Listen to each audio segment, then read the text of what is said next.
This video is a tribute to Ed King on his birthday.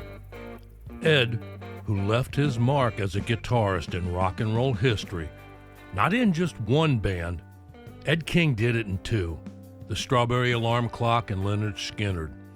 After the tragic Lynyrd Skynyrd plane crash, which of course Ed was not involved in, he came back to help start up the Skynyrd tribute band, and he stayed with them until health issues forced him to retire. Then, Ed took to the internet, becoming a voice for so many fans. His presence there helped keep the music and legend of the band alive. He would make videos in great detail showing many guitarists, young and old, just how he played all those iconic Skynyrd songs. He would interact with the fans, taking the time to answer many of their questions.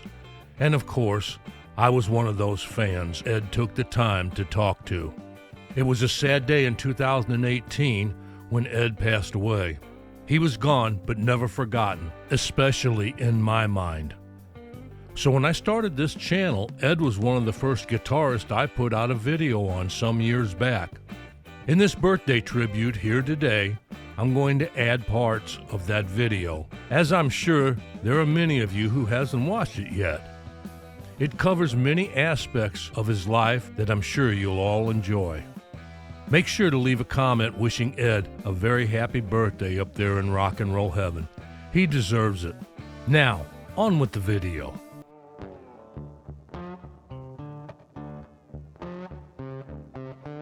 Many articles and stories have been written about Lynyrd Skynyrd. Some true, some questionable, and some plain out unbelievable. But hey, that's part of the legend. Most all the information on Ed King I took directly from his spoken words or confirmed posts on social media. Did Ed tell stories that varied? Yes, he did, just like all the band members did. And those boys didn't have time to write down their history as they were too busy performing, playing, practicing, and partying. Ed King is a member of both Strawberry Alarm Clock and Lynyrd Skynyrd, wrote and played on some of the greatest songs in rock history. Ed has a great story. Let's get right to it. Edward Calhoun King was born September 14, 1949, in Glendale, California. He started playing guitar at 12 with Dick Dale-style surf music, and then really getting into the Beatles. It was around this time he found himself drawn more toward the bass guitar. So besides six-string guitar, Ed would become a very good bass player also. By his mid-teens, in the mid-60s, he was a well-known musician around the local area. He started playing at various military bases, earning some decent money. He ended up joining a group called the Sixpence, which cut some singles on the All-American label in 1966, and then early in 1967, the group gained success locally, and that's when the group evolved into Strawberry Alarm Clock. Ed would end up writing on the music for a song to be called Incense and Peppermint. After the music was sent to some lyricist by the group's manager, the song went on to be a #1 for Strawberry Alarm Clock. Although Ed and co-writer Mark Weitz would never see any money from the songwriting royalties, which, as we all know, was a very common occurrence for musicians back then, and still is today at times. Ed's musical ability was heard all over the album, not only playing lead guitar throughout, but also writing lots of the songs. He toured extensively with the band, playing all over the country and sharing the stage and billings with the Beach Boys, Buffalo Springfield, The Who, and Jimi Hendrix. The group had a lot of ups and downs. They even found out that another group was put together using their name and was out touring under it. Ed and the others took legal action and had it stopped, and decided they would do the touring for a while since they were all broke. While touring, Ed crossed paths with a new and upcoming band called Lynyrd Skynyrd, who opened up a few shows for him. Ed says the Skynyrd only had a couple of original songs at the time, but he really liked what he heard. He says he told the lead singer, Ronnie Van Zant, that they needed to keep writing songs. Ronnie got in touch with Ed a few weeks later and said that they'd written a new song and wanted Ed to hear it. Ed went down to a club called the Comic Book, where the band was rehearsing. He said when he heard the song, It just sent chills down his spine, and he told Ronnie that day if he ever needed another guitar player or a bass player to get a hold of him, as he would really like to work with him. The song Ed King heard that day was called Need All My Friends. If you listen to this song, you feel the roots of Lynyrd Skynyrd starting to take hold. I'm going to leave a link in the description section to a recording of this song. If you've never heard it and are a Skynyrd fan, take my advice, check it out. After hearing this song, I can see why Ed was impressed with the group. It wasn't long before Ed did get a call from Ronnie Van Zant. It seemed their bass player at the time decided to back out of the band after they had secured a recording contract. So Ronnie remembered Ed, called him, and hired him to be the bass player for Lynyrd Skynyrd. Ed says it was hard to fit in, as he didn't feel his bass playing fit in with the style of the music. So he had an awkward time, as he put it, but once in, he took to the long, hot rehearsals at the famed Hell House. Also included in his initiation into the band was, during his first week, he had to spend the nights at the Hell House to keep anyone from stealing their equipment. He said it was hot and a bit noisy from all the alligators. Ronnie Van Zant was the one who hired Ed. He was also the one who took him aside and told him that he could have his say, but that his word was final. It was his way or the highway. Ed says he didn't have a problem with this, but he does go on to say that he really never felt the others in the band wanted him. But he always said to look at the picture of the band in front of Hell House, with him standing on one side of the door and the rest of them on the other. He said that picture pretty much summed up his feelings, him being from California and the rest of the band were Southerners. There is discussions about what bass parts Ed played on the first album. Now here's what it says on the album cover. Ed King, lead guitar on Mississippi Kid, bass on all tracks except Mississippi Kid and Tuesday's Gone. Leon Wilkeson, bass for the group up until the album was cut, rejoined shortly thereafter, composed many of the bass parts played on the album by Ed. Now Ronnie didn't like Ed's bass playing, so he fired him. And the next day, Ed says they took it off from practicing and went down to the ice cream factory where Leon Wilkeson was working and talked him into returning to the band, which of course he did, and Ed was moved to play guitar from now on. So at that time, Ed owned an early 70s Les Paul Deluxe and decided if he was going to play guitar in the band, he needed to get a different sound, as Alan Collins and Gary Rossington were both playing Gibsons. Alan had his Firebird and Gary a Les Paul. So Ed took that Les Paul Deluxe and traded it in on a new Fender Stratocaster. This would be the guitar he would write that iconic opening riff to Sweet Home Alabama on, which Ed says was written the first day back at practice with Leon on bass.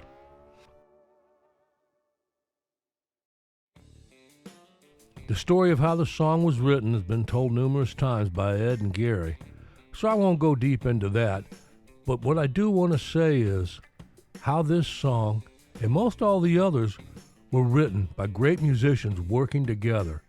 They would bounce chords, riffs, and tunes off each other and come up with some of the greatest songs.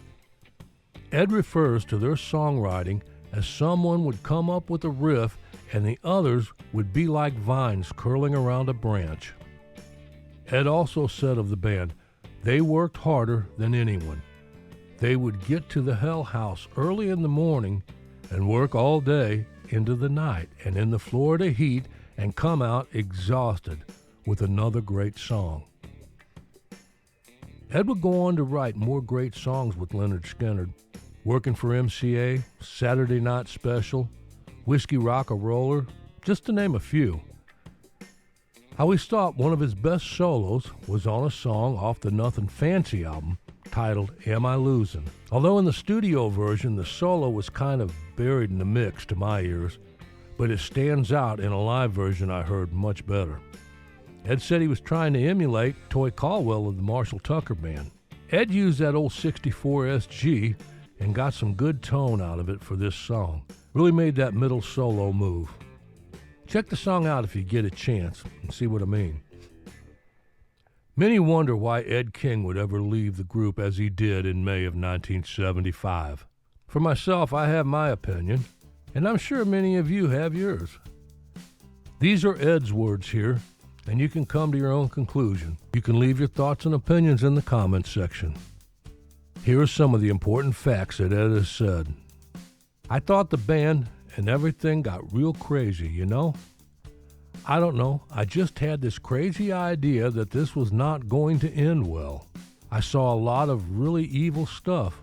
I just said, you know, this really can't go on. I'm the hippie from Southern California, and I'm not digging the violence part. The breaking point, Ed said, Ronnie and my guitar roadie who changed my strings were thrown in jail in Ann Arbor. They didn't arrive until 10 minutes before we went on. I had to play on old strings and I broke 2 strings during Freebird. After, Ronnie was riding me and a light bulb just went off and I said, that's it. I went back to my room, packed my stuff up, and left. I always regretted the way I left the band, but I felt I should leave. I kind of felt things wouldn't end well. I never envisioned anything like a plane crash.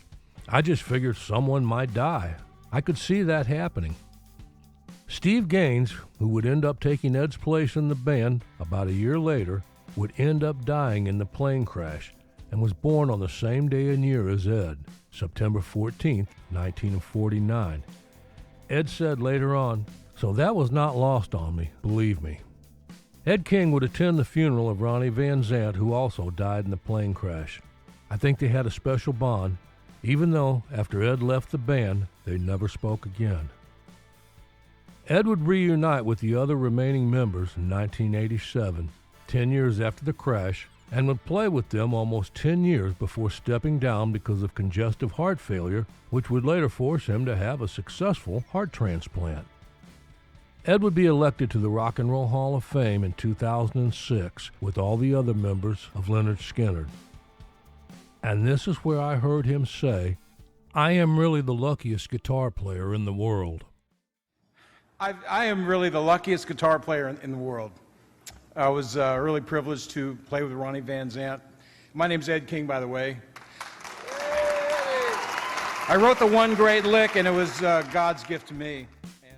As you can hear, he was speaking of being privileged to work with Ronnie and to write the guitar part for Sweet Home Alabama. And maybe it was luck, but as the old saying goes, luck is where preparation meets opportunity. And there isn't enough time in this video to get into the preparation Ed went through in his early years. Hours and hours of practicing the bass and guitar, writing songs, and performing with Strawberry Alarm Clock, going back out on the road, living in cockroach-infested band houses trying to make enough money to survive. All of this and more in that time leading up to getting the call from Ronnie Van Zant. Ed King paid his dues for that one opportunity and was ready when that call came in. After that, his talent took over. Ed called it luck because he is just a very humble and down-to-earth guy.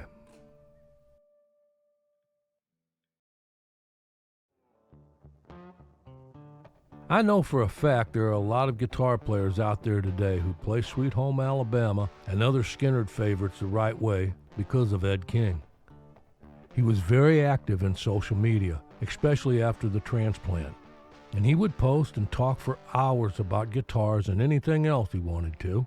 He would take the time to email people and try to answer all of the questions. He made numerous videos on his guitar and playing, tutorials on many of the Skynyrd classics. He was a frequent visitor to a few other guitar forums, always adding his thoughts on different topics. He had a huge following on Facebook.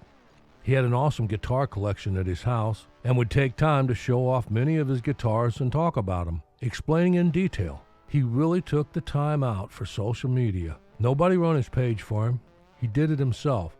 He enjoyed sharing with other people. When the post came up on his Facebook page in August of 2018 that Ed had passed, it probably wasn't a shock to the many who followed him. Now, not because he was on there complaining all the time about his health, but because they knew he had been back and forth with the doctors a lot. And he said he was going to take a little time off and take care of his health. Ed kept his positive attitude and sense of humor out there until the end.